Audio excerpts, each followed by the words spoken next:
regarding the waste of time here, sabi ni Senator Joker Arroyo, it is useless to argue a legal point with a non-lawyer.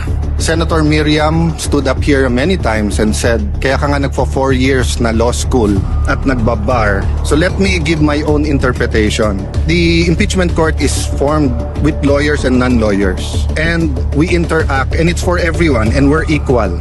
But if there's an engineer here or a doctor and they talk about medical principles, I have to either study and argue on medical principles. Hindi ko pwedeng sabihin, hindi, ganito lang yan, logic lang yan, etc. So, ang legal principle natin today is simple, integrity ng court. So, allow me to mention that to the people and help educate my colleague here. Kaya sinabi kong it's useless to argue a legal point. Ilang beses ko na narinig dito.